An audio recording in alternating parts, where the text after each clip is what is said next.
തൃശ്ശൂര് എന്ന് പറഞ്ഞു കഴിഞ്ഞാൽ കലാകാരന്മാരെ പ്രോത്സാഹിപ്പിക്കുന്ന ഒരു പ്രധാനപ്പെട്ട ഒരു സ്ഥലമാണ് തൃശ്ശൂർ ജില്ല എന്ന് പറഞ്ഞു കഴിഞ്ഞാൽ.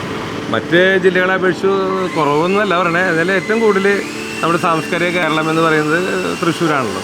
ഓട്ടോമാറ്റിക്കലി കലാരംഗത്തേക്കൊക്കെ ഉള്ള ആളുകളെ പ്രോത്സാഹിപ്പിക്കാനായിട്ട് ഇവിടുത്തെ ജനങ്ങൾ കൂടുതൽ പ്രോത്സാഹിപ്പിക്കുന്ന പ്രോത്സാഹനം നമ്മളങ്ങനെ ആ ഒരു പ്രോത്സാഹനത്തിൽ നമ്മളങ്ങനെ വളർന്ന് ഇപ്പോൾ ജോസേട്ടൻ്റെ പേര് കേട്ട് കഴിഞ്ഞാൽ ആളുകൾ ഇങ്ങനെ ഓടിക്കൂടും. അത്രയും ഒരു ലെവലെത്തി. എനിക്ക് എൻ്റെ പേര് ജോസ് പോൾ പുലിക്കോട്ടിൽ നിന്നാണ്. പക്ഷേ ഞാൻ ഈ ചെണ്ടയുടെ മേഖലയിലേക്ക് വന്നപ്പോൾ ആളുകളിട്ട പേരാണ് കാൽവരി ജോസേട്ടൻ. ഇന്നിപ്പോൾ ചേട്ടനായിട്ടല്ല, പക്ഷെ ട്രേഡ് മാർക്ക് ആ പേരാണ്, കാൽവരി ജോസേട്ടൻ എന്നാണ്. അപ്പോൾ കേരളത്തിലും പുറത്തൊക്കെ അറിയപ്പെടുന്നത് ആ ഒരു പേരിലാണ്. അപ്പോൾ കാൽവരി കലാസമിതി എന്നാണ് നമ്മുടെ ഗ്രൂപ്പിന്റെ പേര് തന്നെ.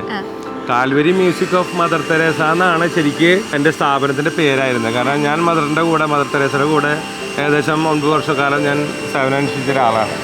അത് കഴിഞ്ഞ് ഞാൻ സ്കൂൾ അധ്യാപകനായിട്ടും മ്യൂസിക് ടീച്ചറായിട്ടാണ് വർക്ക് ചെയ്തിരുന്നത്. അത് നിർത്തിക്കൊണ്ട് പിന്നെ ഈ രംഗത്തേക്ക് കയറി ഇപ്പോൾ 28 വർഷം കഴിഞ്ഞു ഈ മേഖലയിൽ തന്നെ ആയിട്ട്.